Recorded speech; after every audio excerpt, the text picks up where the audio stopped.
decide that you wanted to commit, like, to become a professional golfer? I started caddying for my dad when I was 9 years old, and I started playing when I was 11 at a place called Dungannon Golf Club, which is right in the middle of Northern Ireland.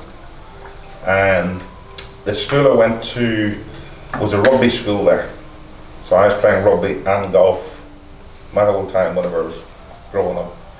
And I'd go and train for rugby, and I was training and playing rugby 4 times a week, and then the rest of the time I was sneaking out to the golf course, and it wasn't like what you've got here. It was wet and windy, but my parents, or whatever, I'd get out and I'd play 2 holes, 3 holes.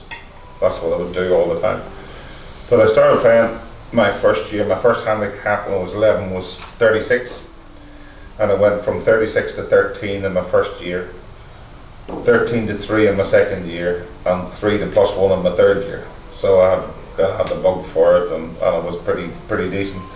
And when I got to about 14, I thought, I quite like this, I'm doing okay. And I thought, I couldn't see myself sitting behind a desk or doing anything like that, so I thought, well, I'm either going to become a professional rugby player or a professional golfer. That's what I was going to do from 14 years old. And then as I progressed and started winning everything and all that sort of stuff, I was still playing rugby, and I still had my choice between whether I was going to play rugby or golf, and I chose to play golf, thankfully. Or not thankfully at times whenever it's not so good, but golf has been very good to me. But I think the facilities you have here, I didn't have anything like what you have here. I mean, we didn't have a short game area. We had a putting green, and that was about it. I used to go and hit balls under this big old oak tree that was there at the golf club. We didn't have a practice range or anything at our golf club where I grew up. Picked up your own balls? Picked up my own balls, washed them, cleaned them, did all that sort of stuff myself. It's not like what you got here. So that was good in a way, but and then I started playing Royal Portrush on a Friday afternoon from when I was about 12, 13 years old. So where we lived was 40 miles away, so it was like a 45-minute drive or something like that to go up to play Royal Portrush. So I play there every week. And Royal Portrush is a links golf course, so even in the winter, back where I lived in Dungannon, where it got pretty wet and damp and stuff, the golf course, you go up and play Portrush, it was firm, it was like hitting off this. So that's how I learned how to hit down and hit hard down in the golf ball.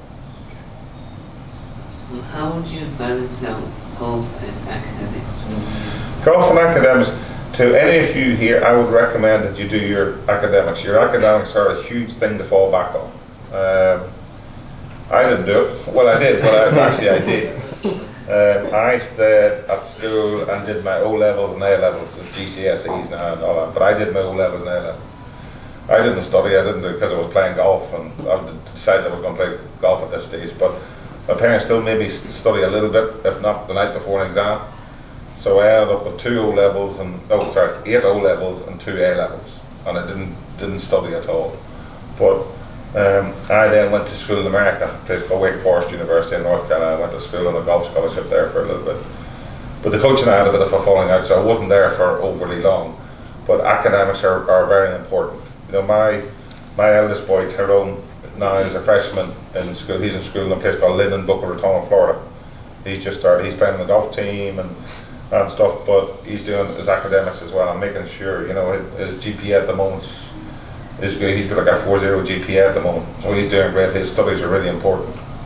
So for any of you, if you do decide that you want to pursue a career in golf, academics are still very important. You need to have something to fall back on, because if any of you are thinking of going down the professional route, you think about the numbers of kids now that are trying to do it. I'm not trying to put you off, I'm just giving you the stark reality of it. It's hard. It's really hard. And getting harder. To try and get in the tours and try and win tournaments, the standard now is incredible. So academics are really important. So if your parents are telling you've got to go to school, you've got to do this, and you want to play golf, as much as hard as it is to admit, your parents are probably right. You've got to get your academics as well. You get those, then you can play as much golf as you want. And it's not a bad thing to be able to organise your time in your schoolwork, and because your time when I spend time with you, you've got your corporate stuff you have to do, you've got your business stuff you have to do. So in life, you end up having to do a bunch of different things aside from playing golf anyway. You do.